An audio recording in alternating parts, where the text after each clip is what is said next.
For if condition, a boolean expression is an input. And if you want to do multiple checks, we used if, else if, that will keep going.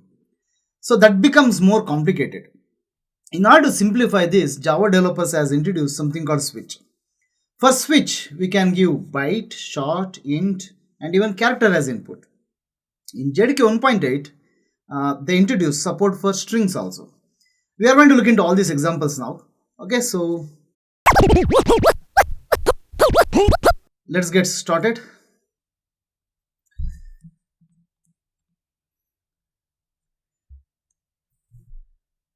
Okay, see, I'm in the switch statement chapter. You have the access to the same materials which I have written here. So, for switch expression, the switch expression you see here, there is an example here. Either you can use an expression or you can use a variable directly, but ultimately the output of the expression or the variable should be yield an output of type either character, byte, short, or int. In JDK 1.7, they introduced the support for strings as well. Sorry, earlier I told you JDK 1.8, it is actually 1.7. Now you see this, if I am writing the same statement, let's say if the day number is 3, that is Monday, Tuesday, Wednesday, if I want to make a decision like that, if day equal to 1, then day equal to Monday, else if day equal to 2. So like this, I can continue writing the statement. Same thing can be simplified just like this. As you can see here, I have day number, this is hard coded as 3.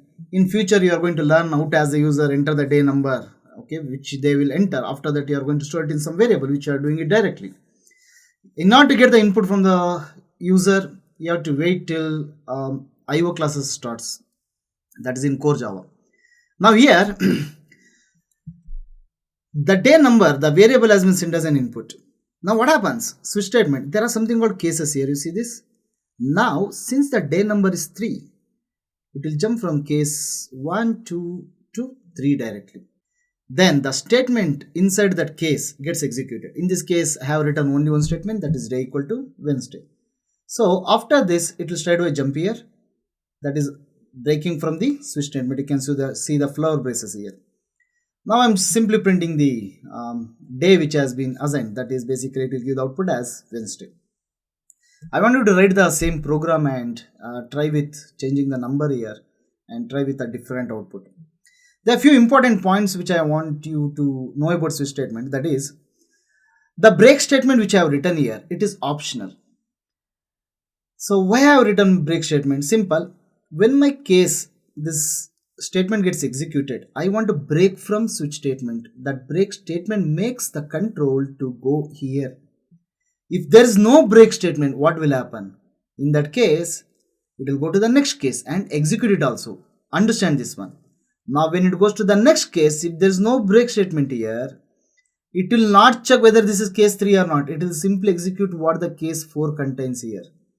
If there is no break statement here, it will continue doing the same. Is it clear? So break statements are essential, and again there are situations where break statements are not required also. I'll have some of the examples written in the assignment section. Now suppose assume the day number is, let's say, 10. Now there is no case with the value 10 here. So in this case the default case will be chosen, and again I repeat, default case is chosen when no cases are matching. And one more thing, default case, whatever the default we have written here, it is not necessary that it should be written at the last.